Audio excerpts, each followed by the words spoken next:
Bonjour à tous, je me présente, je m'appelle Tic et aujourd'hui je vais vous parler de mon thème qui est mon identité, mon arme. Alors,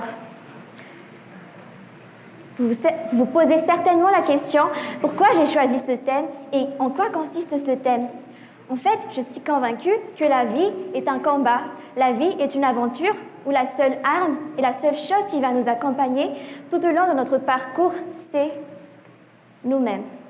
Voilà pourquoi c'est important de découvrir qui on est et quelle est notre raison de vivre. Alors, vous êtes prêts? Alors, comment faire de notre identité notre arme? Tout d'abord, en faisant une introspection, en regardant ce qu'il y a à l'intérieur de nous, mais aussi en se posant les bonnes questions. Pourquoi se poser les bonnes questions? Parce que les réponses à ces questions-là vont guider chacun de nos pas. Par exemple, pourquoi je vis? Quel est mon objectif? Quel est mon rêve? Qu'est-ce qui donne du sens à ma vie?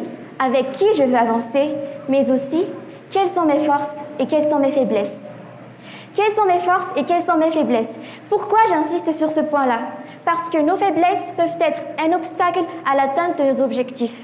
Et aussi, il faut qu'on soit conscient de nos faiblesses, non pas parce qu'on va se rabaisser, mais parce qu'on va les dépasser. Je vais vous raconter une petite histoire.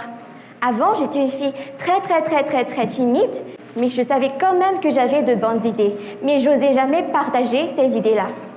Et à un moment, je me suis dit, jusqu'à quand est-ce que tu vas vivre comme ça? Et en fait, vous savez, c'est juste une question de choix.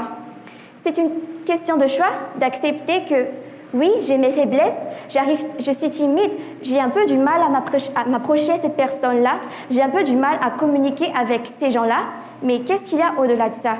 Au-delà de ça, il y a une voix dans ma conscience qui me dit que Tic, tu as envie de faire ça, tu dois faire ça, mais que tu n'oses pas faire ça. Et c'est là qu'il y a un déclic, c'est là que tu commences à te dire que oui, je dois maintenant sortir de ma zone de confort. C'est là que tu commences à te dépasser toi-même et c'est là que tu commences à ne plus te soumettre au regard des gens sur toi. Vous me suivez toujours? Alors, j'ai un message pour vous aujourd'hui.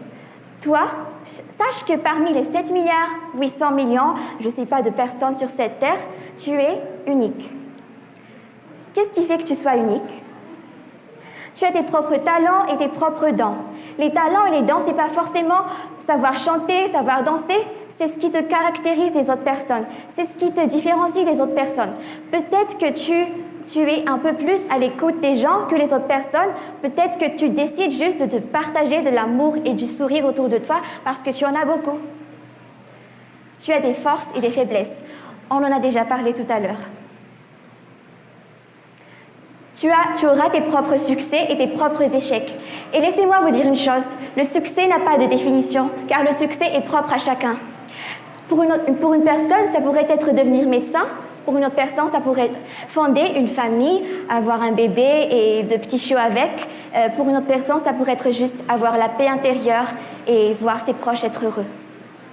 Et enfin, à chacun son timing.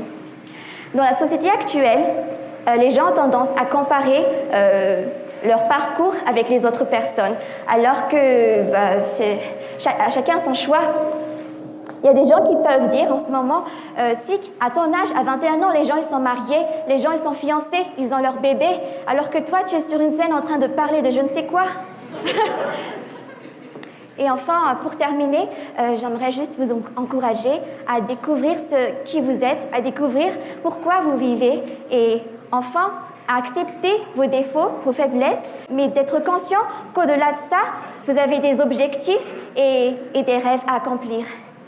Et enfin, je vais terminer avec une phrase, un verset biblique qui me tient vraiment à cœur, qui est « Lève-toi et brille ». Alors, qu'attendez-vous de briller? Merci beaucoup.